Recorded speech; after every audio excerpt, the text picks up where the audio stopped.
Look at this. 4 years ago, these were the thumbnails Ryan Trahan was making. Fast forwarding to the present moment, these are the thumbnails he's making now. Do you see a difference? This has also a correlation to the amount of views and subscribers he's gotten. He was averaging a little over 1 million views per video, but when he started to implement these tricks I'm about to show you, his channel started growing to now averaging close to 10 million views per video.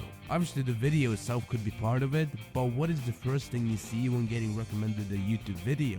Obviously the thumbnail. That's why I've spent countless of hours researching and finding 9 tricks Ryan Trahan uses to improve his thumbnails, which you can use too. First things first, it's the facial reaction. This may seem a little obvious, but I'm not seeing enough smaller creators using this. For the video solo car camping in minus 18 degrees, you can tell from his facial reaction that there's some form of discomfort or fear. He's not smiling like he's taking a selfie, but serious because the video itself is serious. He did the same thing for this video, looking worried to make the viewer click on the thumbnail. The second trick is one of the most important ones in my opinion, and this actually gets forgotten most of the time. When looking at the colors on this thumbnail, what do you see? Well, the contrast between the red and green. On this one, the contrast between his jacket, which is red, and the sky, which is blue. This makes such a huge difference in making the thumbnail stand out amongst others. Let me show you the difference this makes. Would you click on this thumbnail? Most likely not, or maybe you would. But this, we can all agree is more clickable, right?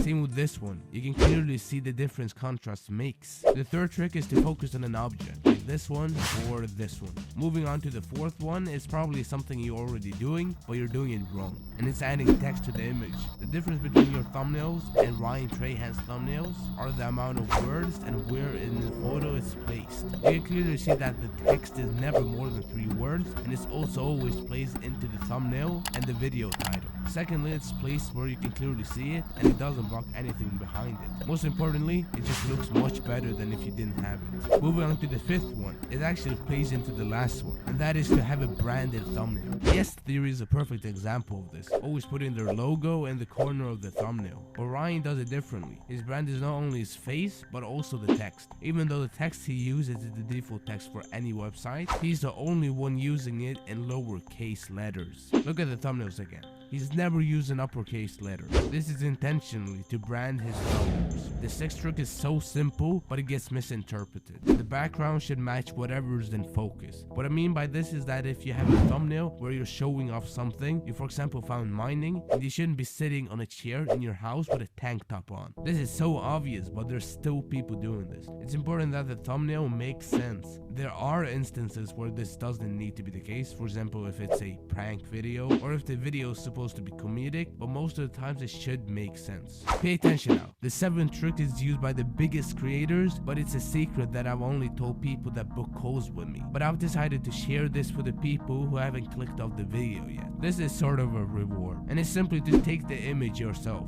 This may not seem like anything crazy, but I've coached many people in the past and their biggest problem is that they're bad at Photoshop or whatever program they use to edit photos. And I always tell them that the better the image is, the easier it's going to be to edit it. So actually go out of your way to take the image instead of browsing Google to find an image. I promise you that this is the biggest return on investment you can make. But if you still need help with your thumbnails, I would advise you to book a call with me where I can help you personally improve your thumbnails. I would also be brainstorming video ideas with you, help you plan out videos, help you with the editing process, tell you honestly what you can improve on, and most importantly give you answers to questions you might have. And I'd only recommend this to someone that really wants to become a YouTuber and take YouTube seriously. Going back to the video though, the 8th trick Ryan uses to better his thumbnails is to see what works. This tip doesn't really work for smaller creators because they don't have enough views to actually determine if a thumbnail works. And trust me, I've been through the same thing. But the tip I could give you is just to find a couple of templates for thumbnails that could work on your videos and use one of them for every new video you upload. Eventually, when you grow,